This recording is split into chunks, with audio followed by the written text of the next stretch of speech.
Welcome back to Canon Connection. I'm Jason Gray, and I'm sitting down today with Robert Henning, the director of the Rockpile Museum. And what's coming up in March at the Rockpile? Yeah, thanks, Jason. It's, of course, we still have Storyland. So that's kind of the big thing for us still. If you have not come and visited and seen Storyland, brought your kids or grandkids, please join us. It's a lot of fun. You can play and touch and learn from things. You can read the books. It's 7 classic children's books that are brought to life in a 3-dimensional environment. So you can get dressed up, you can sing songs. So any number of learning techniques that are throughout the exhibit where they don't realize they're learning and they're just having fun. So it's been pretty popular, and but still plenty of time. It is here until May 7th, because it's final day. So please come and join us. Admission is free while we have Storyland. So that's a big deal. So you want to take advantage of that. The other exhibit we have is called Dramatic Moments. It's Frederick Remington's early engravings from 1882 to 1893. Okay. So Frederick Remington we know as a great Western artist and painter, but early in his career he did a lot of wood block engravings. And those engravings showed up in many of the popular magazines of the time. Sure. Harper's Weekly, Leslie's Illustrated Magazine, those types of publications. And so this is a look at his early engravings. So there's 38 engravings in the exhibit. And it really shows the American West from Canada to Mexico is his subject matter. And he traveled the West and viewed these scenes and then would draw them and then later get back and do an engraving when he was back. He's actually from upstate New York. So this is a nice little exhibit. If you know his work, or maybe if you don't, come check it out. Because we're free for Storyland, we're also free for this. Oh, yeah. So the entire museum is free. So it's your chance to come and see this. We will have it for a while, until September or early October. But it won't always be free. Sure, only while Storyland is open. That's correct. Yep, only until May 7th. Okay. So come and see that, please. It's really a nice little exhibit. All right. And you mentioned like a program open to the public in connection to your 6th grade World War II thing, right? Yeah, so our 6th grade World War II program, I don't know how many years we've been doing it. It feels like at least a decade. We used to have a Civil War program that would be for an earlier grade to help them learn about that. But it didn't make a ton of sense with our mission and with our collection particularly. Sure. We don't have a Civil War collection. What we have a lot of are stories of local World War II veterans. Sure. And we have objects and photos connected with that. So we moved to a World War II program, and it's traditionally only been for the 6th graders. Over time, the community has learned about this program, and they want to know more about it. They want to experience it as well. So this year we're going to have our first ever open house.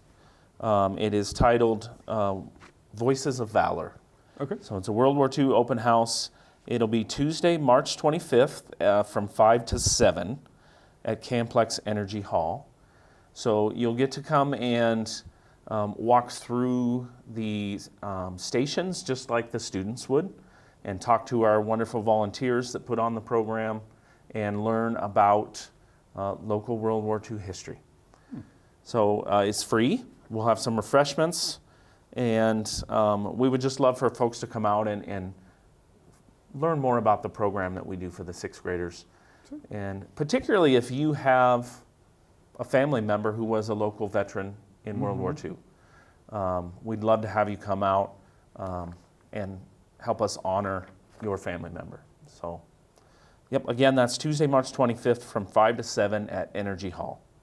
So please join us for that. Oh, okay. All right. And then a couple of events for early April, right? Yeah, so we have fun contests and prizes and things connected with Storyland. So April 21st is cake decorating. Okay. we're going to have a cake decorating contest and a cake walk. So I'm told people won't be baking cakes because I offer to be a taste tester. But it's more of the fancy cake decorating where you don't eat the product. Okay. It's I don't know how to describe it very well because I'm not a cake decorator, but it's the type of decorations that are not sweet and tasty.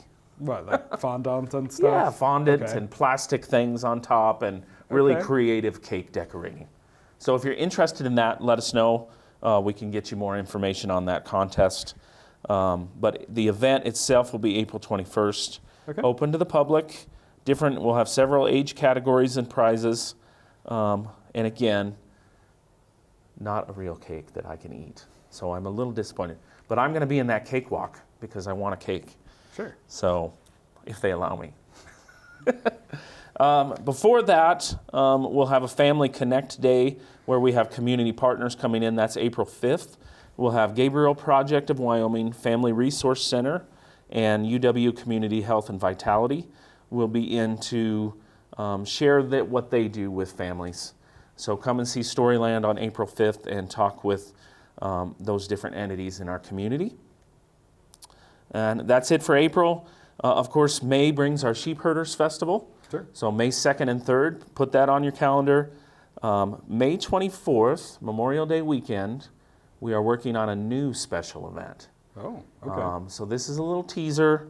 If you're going to be around that weekend in town on the holiday, pay attention to our announcements because once we get it all pulled together, this could be a really exciting event for the community. And then, of course, the tractor show and tractor pull in July. Okay. So working on all of those things, getting ready for the summer. All right. And you got some stuff from the gift shop? I got some stuff. Always got to have the stuff.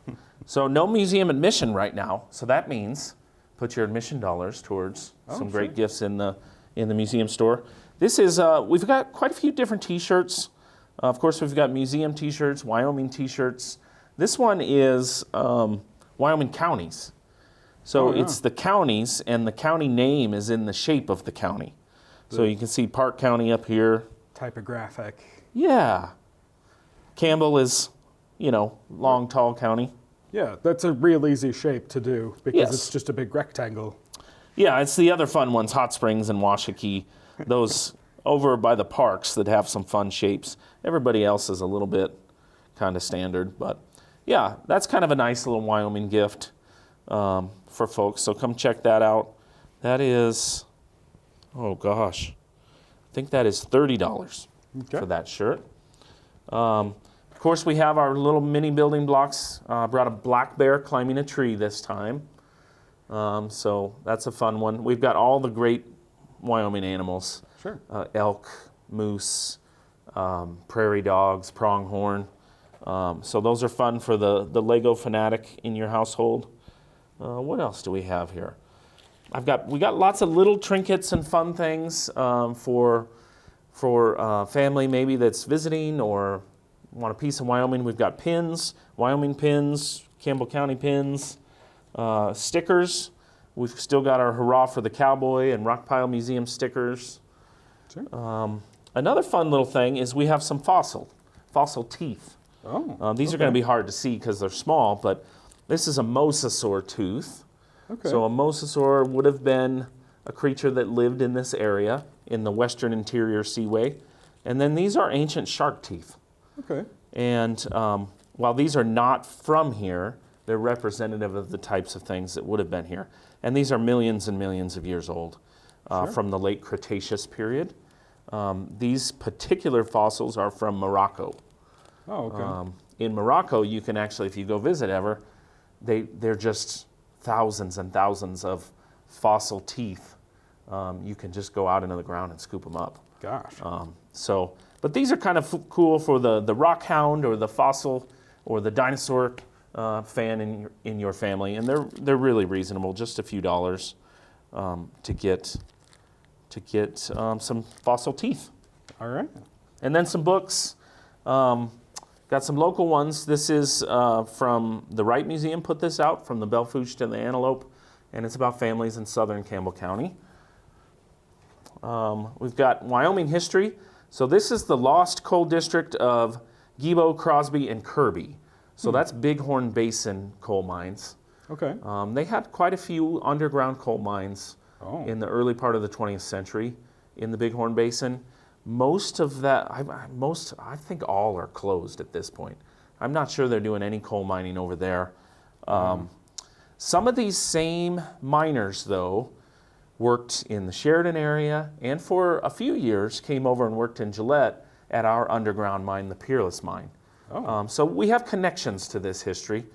But really interesting, these towns, some of these towns don't exist anymore. Yeah. I mean, they were mining towns, and when the mining quit, the town Yep. disappeared or shrunk drastically. And then related to our Remington exhibit, we have I See by Your Outfit, Historic Cowboy Gear of the Northern Plains. This is one of my favorite books. Just a really cool thing to teaches about actual historic cowboy clothing and gear. Oh, sure. Some of what you see in the, I think more recent Western movies are pretty accurate, but some of what you see in like the Westerns of the 40s and 50s, yeah. the classic Westerns, that's a romanticized, extra colorful kind of clothing style. Not what cowboys actually wore, which is what this book is about. So lots of great books, lots of great gifts. So the museum store is open when we're open, 8 to 5, Monday through Saturday. All right. And if people want more information or to get a hold of you, how can they do that? Yep, rockpilemuseum.com is our website, or go to our social media. We're on Facebook at Rockpile Museum, Instagram, and YouTube. Okay. We've got some of our great programs from the past on YouTube. And you can always call us or email 682-5723. Our general email is just rockpile@vcn.com. All right. Well, thank you very much for coming today. Thanks, Jason.